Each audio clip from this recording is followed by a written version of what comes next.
It is another check-in with State Representative Tacky Chan of Quincy for our weekly Tacky Talk updates. How are you today, Tacky? Hey, Joe, good to see you on a steamy afternoon in July. I know here we are, midsummer, and certainly feels like it for sure. So I see you've retreated to the State House to stay cool. Yes, while I do enjoy my central cooling at home, it is nice to be in the office. As talked in the past before, one of the drawbacks of working at home is actually using your personal resources basically for the benefit of your employer, including like air conditioning. If you are a family where nobody's home during the day because you're at work, it actually saves on your utility bill. Just turn down the thermostat, right? But turn up the Exactly. thermostat in the case of heating and cooling, turn it to a higher temperature. Yeah, Um, yeah. but I've been in the Um, state house a lot. It's been this week. I'm actually in all 5 days. Generally, I know it sounds terrible, but I was, have a district day on Friday, which is actually true. I actually do meetings at home on Friday, as well as try to get work done in terms of reading materials from the staff and writing some memos up for them and doing a lot of review. I mean, that's generally my Friday part, but this week we actually have meetings scheduled every day through the whole week. So it's a little unusual. And also we're on call for session on Friday. can people who work from home submit reimbursement costs, Tacky? This is an interesting one. I mean, depends on your employer, right? Some people may provide a per diem, some people may not. The Trump administration, I talked about this like a year ago. I think it expires in 2025 or six. Actually took away people who have W-2s the ability to file certain types of deductions. Hmm. So if you're a Schedule A, federal deduction Schedule A, you get things like mortgage deduction in your home and a number of other types of deductions that bring down your tax burden and shouldn't be higher than your standing deduction. But if you're self-employed, you can file. I think it's a Schedule C, and you just put your expenses down as self-employed or LLC or LLP. But if you're working for W-2 in any kind of normal-ish business, corporation or government, the Trump administration and Republican Congress took away some of your deductions, probably some of the better ones that you could do. And if you got those deductions in the federal tax form, it would translate to the state tax form. So, I filed a bill this year to try to mimic the federal deduction for W-2 workers to be also to allow them to deduct in state government despite the inavailability to do so at the federal level. Oh, okay. That's good to know. So I think a lot of folks are still, working from home, and I saw the proposal, of course, in Boston from Mayor Wu to try and put some of the empty office space to use for affordable housing. So it's going to be an issue. Affordable housing on office space is going to be very costly because it changed the code from multi-story commercial to multi-story residential. And you may not realize this, but to have a living space in, I believe, every city and town, you need a kitchen and a bathroom. Mm-hmm.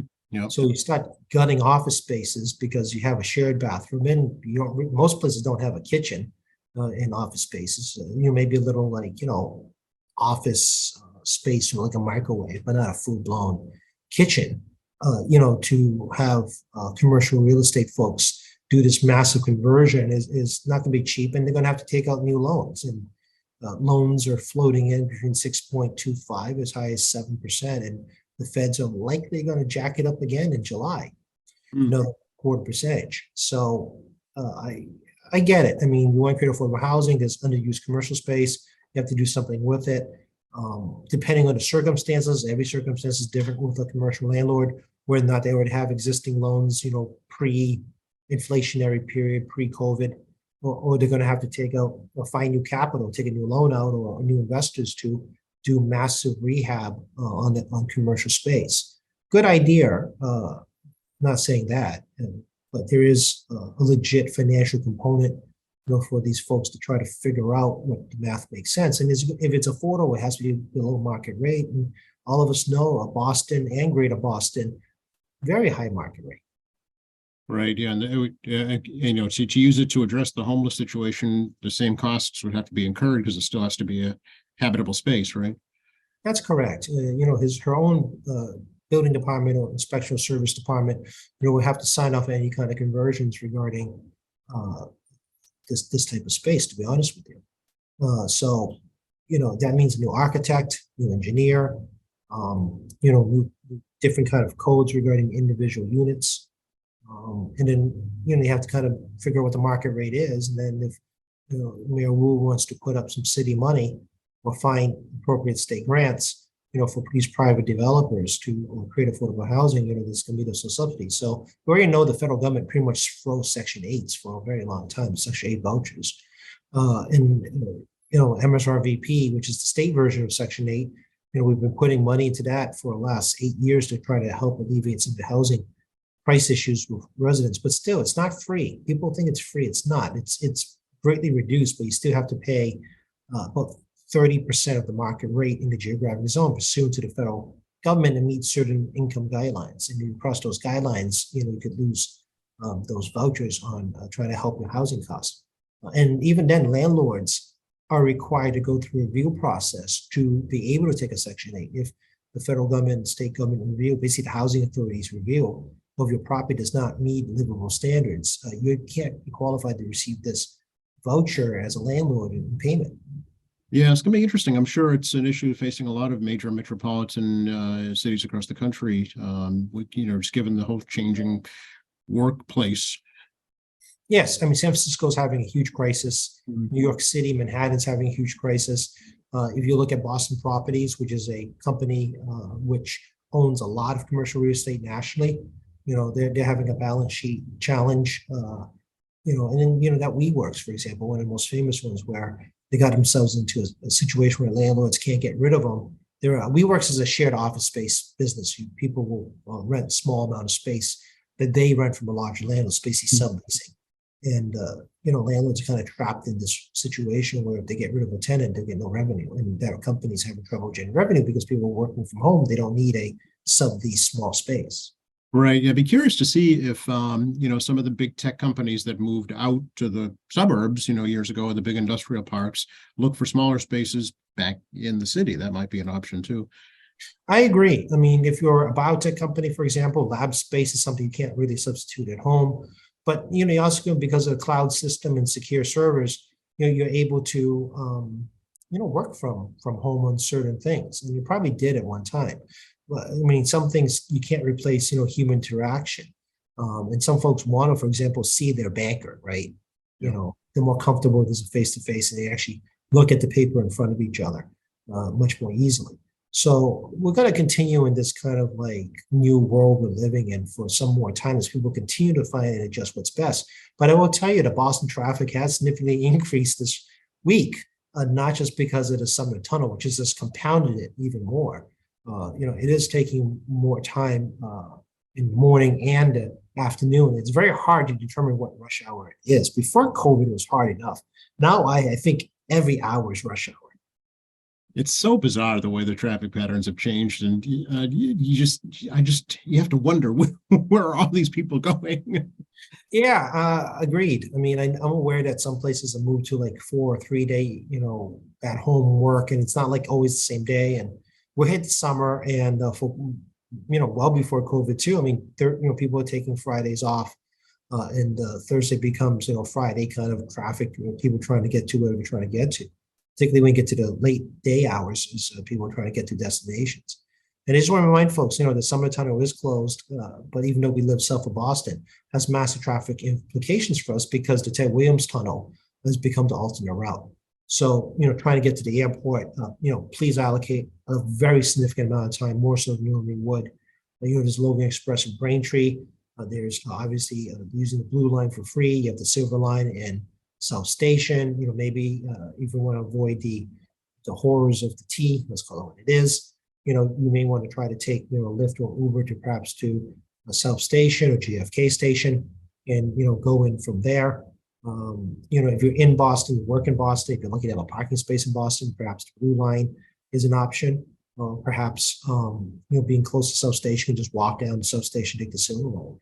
And we do have some ferry service to the Long Wharf, which I'm not quite sure what happens after you get to Long Wharf, to be honest with you. But strongly encourage you to try find alternative ways to travel. And airlines are booked 100% at this point. So I think summer travel is going to be very, very active coming in and out of Lowell.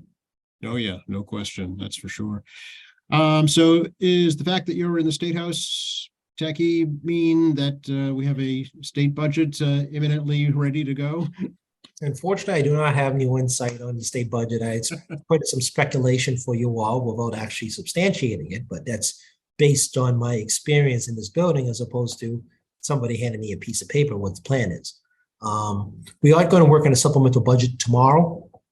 It's actually a very routine supplemental budget. It's continuation of transferring funds between accounts for fiscal year 23, the prior fiscal cycle, and also to pay off fiscal 23 bills using fiscal 23 money.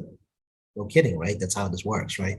So, as I said before, we do have a bit of a surplus, so we can kind of hang on a bit using last year's budget into the month of August. Well, hopefully just July, but maybe into August.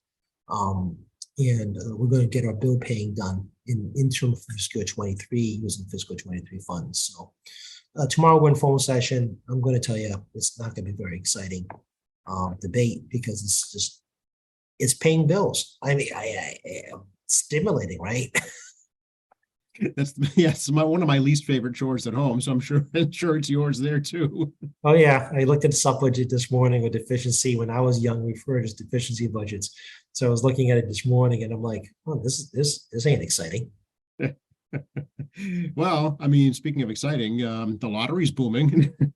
Well, yeah, I mean, we know the odds are terrible. I was joking around. You have a better chance getting attacked by a shark in a desert than to win the lottery. I mean, that was kind of my tongue-in-cheek joke on that matter. But yeah, I'm always shocked at the volume of tickets purchased and just no winners. And the multi-state obviously is jacks up the jackpot much larger than just in-state. But you don't play, you don't win either, which is kind of the irony of the whole thing. Your odds of winning are terrible. You don't participate, you can't win. So, obviously this is good for the state lottery. As I said over and over again, we do have one of the most successful lotteries in the country and highest per capita per person. And this will just, continue to get money to cities and towns for local aid. So, again, I don't encourage people to gamble, but it's amazing how much there is. Can we talk a little bit, Jackie, about the Metropolitan Beaches Commission hearing earlier this week regarding sea level rise? I know you were part of that. I was not. I was actually in a meeting. Oh, okay. All right. I had staff monitor the meeting for me. Okay. There were no commission votes. It was more for presentation and reminding people of the impact of climate change and the sea rise. Living in Quincy, we already know this, right? I mean, everybody that lives along the water has seen rising tides, particularly on bad storms and on high moons, impacts even more so than ever all the way up to West Quincy regarding flooding because unable to move water fast enough through Town Brook and Furnace Brook on the way to the ocean, as well as our storm drains and, higher density city. The city, does a good job on, keeping tide gates clear and opening and closing them, according to the tides. But, even in general, rising tides, any boater will tell you that, it is slowly rising. And what people thought they built, particularly along Wharf, which is what we talked about earlier, but it's kind of the recurring conversation, and was designed when I was a child, not realizing how tides would rise now. And there's some other, trivia fact, right? I mean, most of Back Bay is sitting on petrified wood, and the water table keeps that wood petrified. When water leaves wood, it starts to rot. And the Charles River locks were designed to keep Back Bay flooded. The changing water table and the changing tides of moving in and out water has changed the water table more. There'll be more wood exposed over long periods where Back Bay could sink. So, yeah, I mean, this is a real danger in the sense that, people can be really hurt, not just at an environmental level on the water, but, and also filled in areas of wetlands. Once wetlands, so old shallow bays and marshes, long before current environmental laws. I mean, there's going to be stuff coming that private landholders as well as government's going to have to try to figure it out as we go along. So beyond, obviously working to bring windmills and solar power and try to reduce our need on carbon-based generation of fuels, this is real cost on an infrastructure issue regarding sea levels. And, obviously the Beach Commission is very concerned about erosion. We've seen erosion of many North and South Shore communities on private property owners, the impact on our ability to use recreational properties or the beaches because again, erosion. And also, rising tides have a huge impact, as we all know, in Quincy, on seawalls.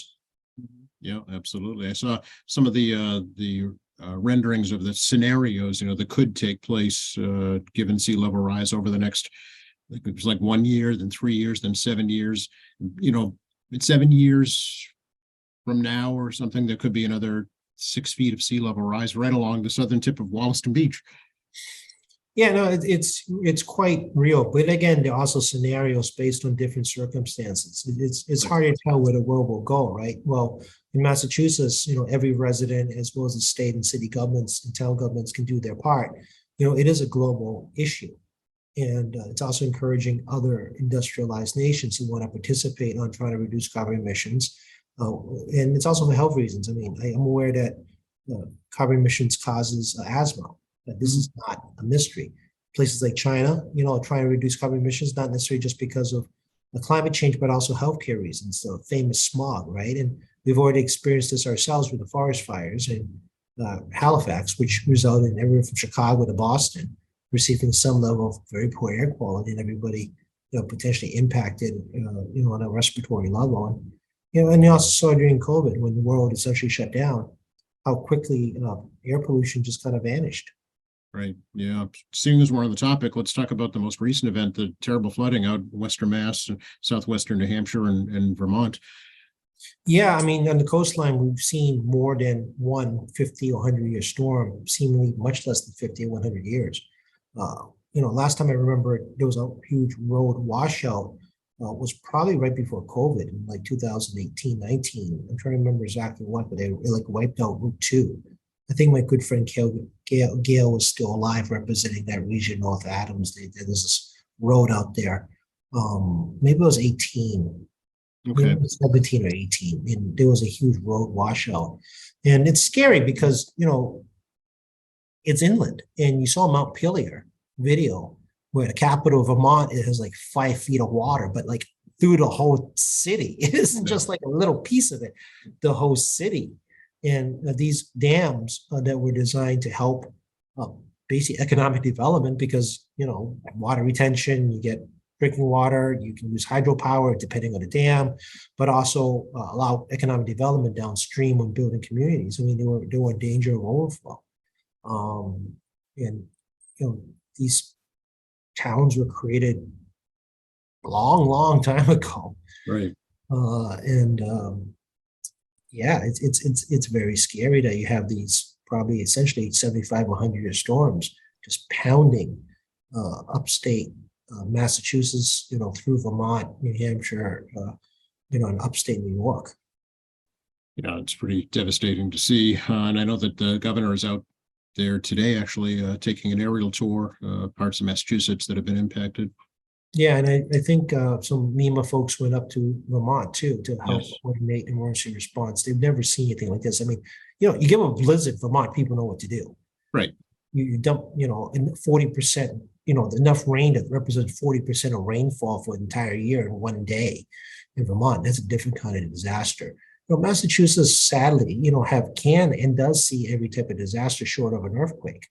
Right. And we are in an earthquake zone, but I mean, you don't get like California earthquakes. Right. People forget, Waltham is built on an old volcano, prehistoric volcano, right? That technically isn't totally inactive. But I mean, we get, blizzards, we do get floods, Sally. We have coastal floods, inland floods, river floods. We have a lot of little dams around the state, holding back water on cities and towns. Some are being torn down and rearranging the flow of water.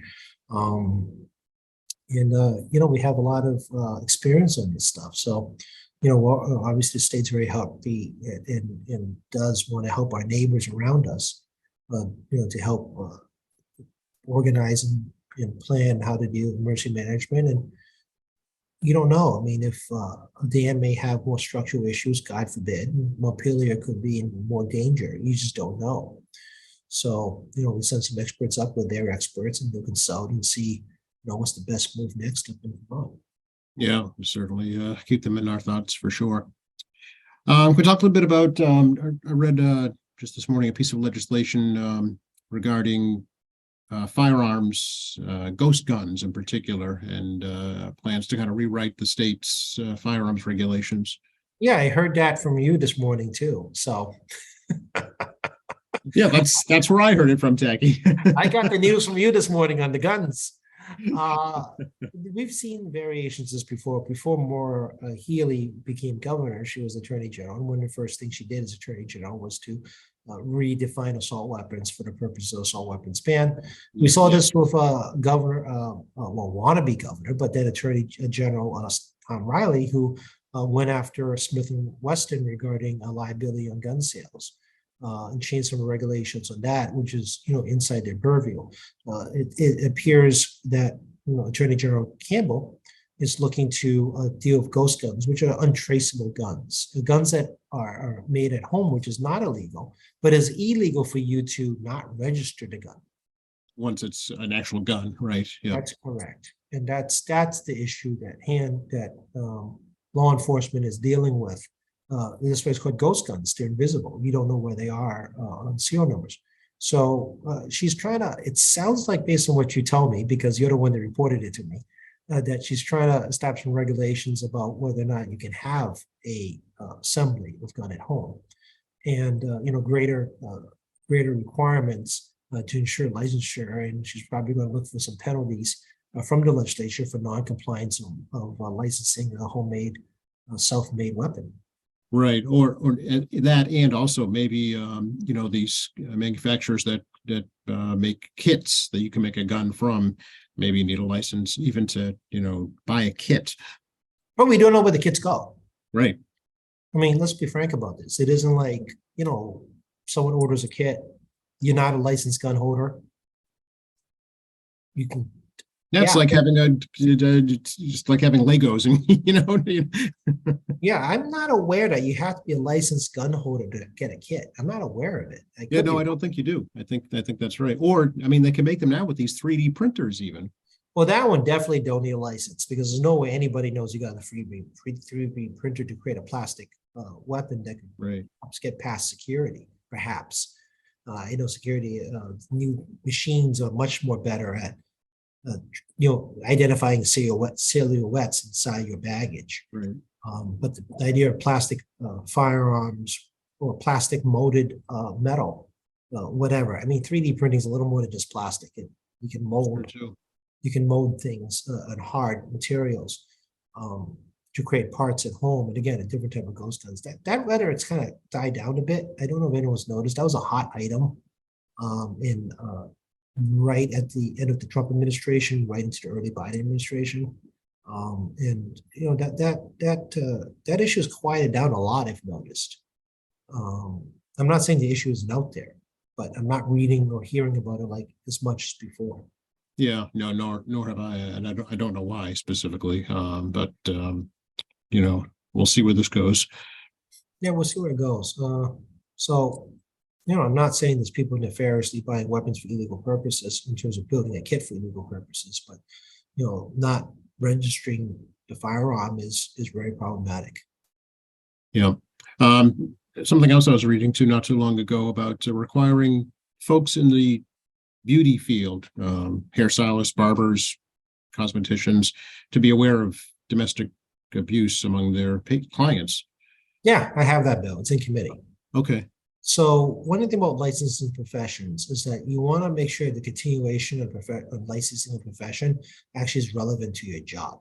And the proposal from Marion Ryan, the DA of Middlesex County, and a couple of reps, I think Christine Barber, Rep Barber, and I think Senator Cindy Green, proposes a mandate that cosmetology folks are required to have sexual assault identification training or domestic assault training as well, but won't be held liable if they don't report. There won't be mandatory reporters. I get it. It makes sense, but should it be a condition of your license to do something and not require to be a mandatory reporter like nurses and teachers? And it's not relevant to your profession. It's not like it improves your skills on haircutting. Yeah. So my proposal, and we're going to release out of committee, is that we made it part of beauty school. So make it curriculum. Okay. So give them the skills to do it. Yeah, but do it in a different venue. And then obviously people want to voluntarily participate in the AG's program, they can do so. And the light just went off because I was not moving in the room. As you all see the light change, Jimmy. Oh, is it on a sensor? Yes, we have energy we have sensors here to try to reduce energy consumption. Oh, okay, very good. Building. So what happens also when I have meetings here with staff, the outside lights go dark and people think we're not in here, but I'm actually having a staff meeting in my office. Okay. Kind of peculiar. So yeah, so as you saw, I had to bring these sensors back on. Yeah, I mean, that's kind of my proposal. Make it part of beauty school. We're not going to deny anybody who wants to voluntarily participate in this type of program. It is available online at the Middlesex DA's office.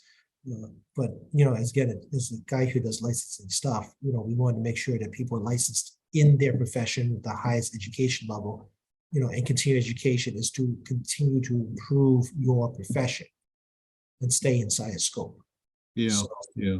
So I get what they want. I get what the district attorney wants to do, but it's not inside the scope of the profession. Right. So how would that be funded, Jackie? Would that be part of the curriculum that they already pay for? Oh, Middlesex DA's office already paid for this. Oh, okay. So, I mean, we've been working to beauty schools about whether or not to do that. As part of that, beauty schools have pointed out that other states have requirements for cosmetology locations to include human trafficking information displayed in a position where people can see them in multiple languages. I was in Las Vegas last year for a trip. I was in the bathroom at McCarran Airport. And yeah, they had signs up in mobile languages that you're a victim of human trafficking. Here's some phone numbers, but they put them in interesting places where it's not inside a potentially person looking for it. And no joke, it was in the stall.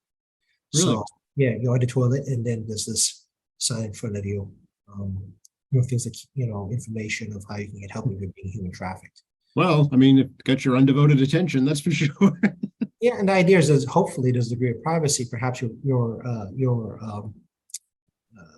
do I describe these people? You're a bad person. I just try to pick words that are acceptable for video. Yeah. Maybe there with you. I see. Okay. Yep. And that's why they should be put in places where they're conspicuous enough, but not so conspicuous that if your perpetrator is with you, that catch on what's going on. Obviously, yeah, you don't want to call attention to the fact that you're asking for help. Yeah, precisely. So we as part of my redraft bill, we're going to, like I said, put the training requirement as part of beauty school, cosmetology school, and then we'll also put requires cosmetology places to include a human trafficking in a few different languages. Yeah, I can see where some may be a little hesitant, feeling they'd be intrusive, I guess, in their customers' private life, but could be saving their life too. And that's a problem. You're not making mandatory reporters. It's not inside the scope of the profession, and they don't want to be mandatory reporters because people will figure out what's really going on. And why cosmetology? Because particularly in the hair areas, I mean, a lot of abusers will grab people by the back of the neck. If you have longer hair, they know they can keep it hidden. Hair damage and scalp damage is sadly not uncommon with abusers. Other parts of the body in the upper shoulder areas. If you're a hair cutter, you can spot this type of physical damage caused by an abuser. So that's kind of the logic behind it, and I get it, and you get it. Yep. I mean, physicians obviously already are mandatory reporters. Yeah, correct. And they can see more everywhere else. I mean, I just had a dermatology appointment that was overdue. Obviously, dermatology appointment, was one on the survey, are you in danger? In dermatology, I mean, no kidding, right? They can see everything. Mm-hmm. And, I have some eczema and, but I haven't done like a body check for potential discoloration in your skin, something else. And we did find too much information time. They found some stuff. We took a quick biopsy, nothing wrong. Thank goodness. But again, I mean, those kind of things that, you can spot, they can't avoid it if you're doing dermatology, right? Right. That's very important actually to get screened because the earlier that they detect any problems, the better they can treat it. Yeah, I agree with you too. I mean, we need to remind folks that, once you hit certain ages, and sometimes if you have a high risk family, make sure you clear your doctor to have past family members, whether present or in the past, certain conditions, you should be screened too as well. And obviously, skin cancer is something that can progress as you age because of just exposure to UV radiation, being in the sun. So, obviously we encourage that quite a bit in terms of screening. So, yeah, those are my thoughts on the matter. I've worked in this bill 3 sessions now, 4 sessions, maybe. It seems like everything blurs these days, and Hmm. that was always our recommendation, and we'll continue to make that recommendation from the members of the committee, from the committee, which means me and the members. Okay. The summer school lunch program, of course, well underway, but where are free school meals in the legislature, just Tacky? We're still in the budget. Okay. It's one of the funding things that we will continue post-COVID. Again, the federal government stopped funding for a lot of programs back in March. We did a supplemental budget to fill those gaps, at least to the end of fiscal year, and then try to see how much of that stuff we can afford baked into the base budget. Obviously, we can't do everything we did during COVID, but certain programs that we believe, and I hope everyone else also believes, were a huge benefit to families. But many families, unfortunately, find that the best meal the child's going to get is at school. And the summer meal programs are very important. I visited one many years ago in Germantown. Actually, I think I did it during COVID, and how important it is for families to come get their meal plan. During the day, and they have the Germantown Neighborhood Center, and they have tables out front, and people can, with their kids, participate in the meal plan and just have the meal right there. So, food insecurity is real. It's worse by inflation. None of our dollars and none of our government programs, honestly, stretch as far as it had in the past, and that's reality of life. Our SNAP programs per dollar is not going as far as it did before. Same as just like all of us, our dollars aren't going as far as it did in the grocery store. And I know inflation's out. We did CPI today. It came a decimal point lower than expectation at 3 core. CPI also descended, but far from the 2% range that the Feds are looking for. Yeah, which is why there's another interest rate hike is probably imminent later this year for sure. Yeah, I think July 26th, I think is when the Fed. Sounds right. Yeah. So it'll be interesting what tone. It's fascinating watching the Fed Reserve because every word they say can impact all industries. And the choice of words is sometimes a little vague, subject to interpretation on purpose, because they're trying to not, signal to not just the stock market, but also people in commercial, people doing business, what the expectations are and what the financial impact is. So, and it's like a very bizarre year. Like home building is still strong despite interest rates going up, but interest rates is a lagging indicator. I mean, your construction's loans from before they jacked up rates. Mm-hmm. New construction may be challenged, and perhaps consumers. We just talked about Mayor Wu's proposal on commercial properties. I mean, how is that going to impact a new development, whether it be building new buildings or existing renovations? Yeah. Speaking of costs, I mean, I know costs for energy come down, but especially electricity is still significantly higher than it has been. Yeah, it is. I mean, if you want to do a non-utility basic rate, which is when utility companies every 6 months puts out a bid to get the best locked-in price, subject to fuel costs, it's 40%, almost 40% lower than it was this wintertime, but still pretty significant. Again, you can go to the office and use your boss's air conditioning. Please try. Saves you a little money. Plugging that again. But the oil prices all over the board. I mean, it's a global market. Global fossil fuels impact on electrical prices. China has not opened up the way it thought it would. Many industrialized nations have been all over the place on energy consumption. Like Europe had a much warmer winter than expected, which impacted the price of oil and natural gas especially. It impacted the Ukraine war because, the Russians couldn't sell gas at a price they thought they could sell. So, I mean, there's all kinds of these global ramifications on energy. And, you can stay on the basic rate with utility, or you can go online and try to find a third-party energy company. You can buy in a locked rate for 1, 2, 3 years, but I think even competitive energy suppliers, are being very cautious too, because even though maybe they're just strictly renewable power, for example, you want to buy only renewable power, there's also a fluctuating rate on the competitive price of renewable energy. And, I don't know how many competitive supply companies will engage in like a 3-year contract. Right. I suspect many on 1 year at a time. And I am very aware of the city's application for the aggregate energy with the DPU. And I've had people, ask me more than once, but it's administrative law hearing.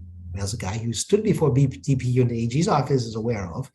And, it has to go through this 30-day process and rigid review, because part of it is that you want to ensure that the city or town, actually knows what they're doing buying competitive supply power. And it isn't as simple as open an envelope when you're dealing with a whole city or like a big factory.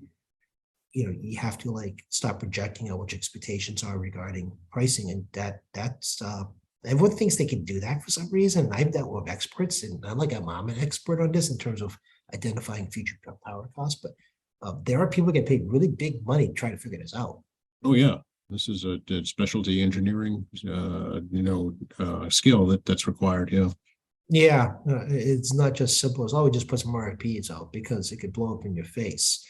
So yeah, obviously people made out great this past winter, but as renewable power comes into play in certain areas, or perhaps economic recovery in Europe, which is technically in a technical recession because of 2 bad quarters in a row, plus slow growth in Asia, you may get maybe this coming winter, possibly get a lower utility basic rate than competitive supply. It's entirely possible.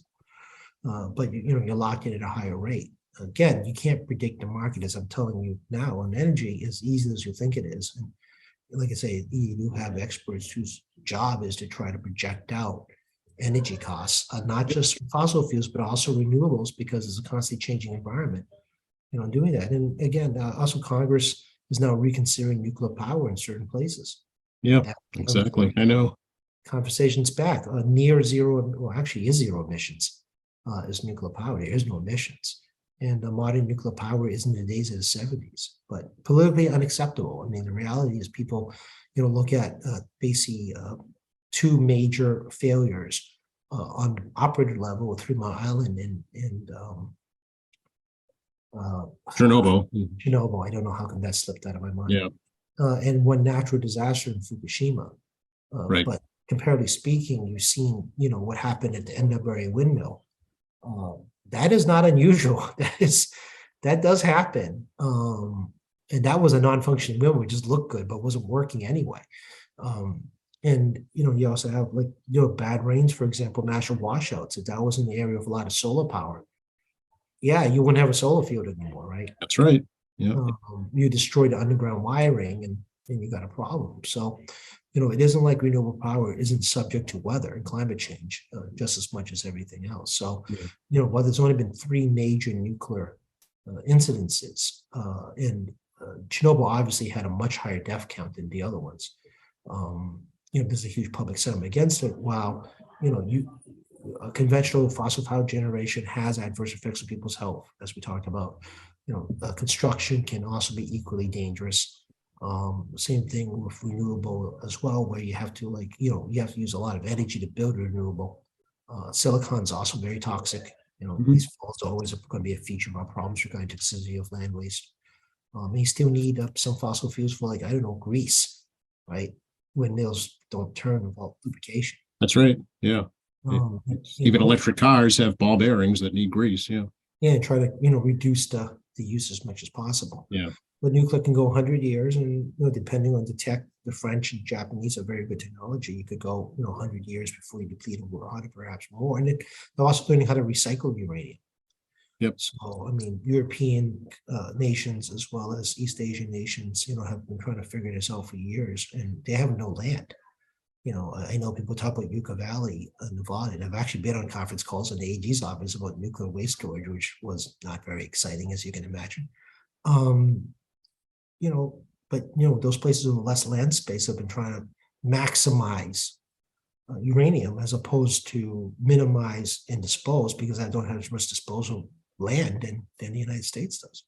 Yeah. We're out of time, but I know you had some interns in your office today, Techie, you wanted to say hello to. Yes, we do have some interns back in person.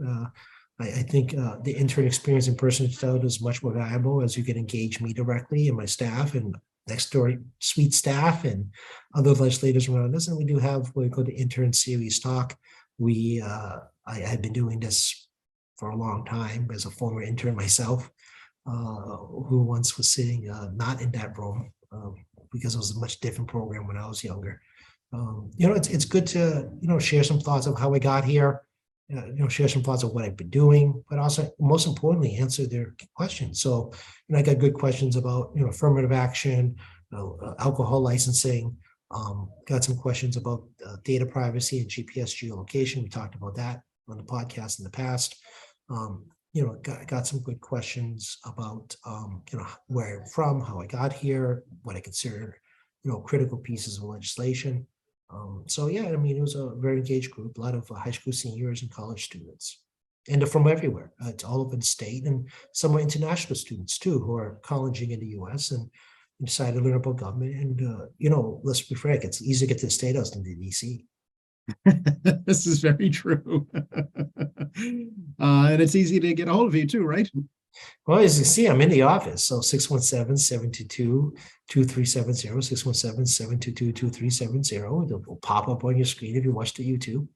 And tackey.chan at mahouse.gov, tackey.chan at mahouse.gov. And I do look at your emails, and I just saw like 6 of them pop up in the corner as I'm talking to you. And I do take all the testimony from the committee through this email. Even though it's going to the committee email box, I get a copy of everyone that comes through. So, no joke, I was averaging about 200 at one point going to the last set of hearings. So I do sift through it, recategorize that committee email, then I have to sort out non-committee email and identify issues of personal concern, as well as which are legislative.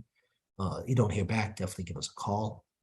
As you can tell, my email box is flooded. I do check it myself. We do have State Representative Tackey Chan. That's the Facebook page. See my comings and goings. We do have tackeychan.org. I do receive email through the contact box in there. It does come straight to my email as well. If you want to try to use that, you can. At tackeychan.twitter. We'll see how much longer I'm on there. As Mark Zuckerberg and Meta has decided to try to kill Twitter off. So that's a fun conversation for next week if you want. Yeah, absolutely. So I'm still on Twitter for now, but we may reconsider that in the office, depending on how this goes with the Twitterverse. And obviously, malegislature.gov. You can look up any legislator, look at all our past public hearings that have been recorded. I'm here with Joe. And, as you heard already, I do listen to Joe's morning podcast to get the news briefs in the city. Thank you for that. I appreciate that very much. And I wish you a good week. You too. Enjoy the week and try to stay cool and but most importantly, enjoy the summer.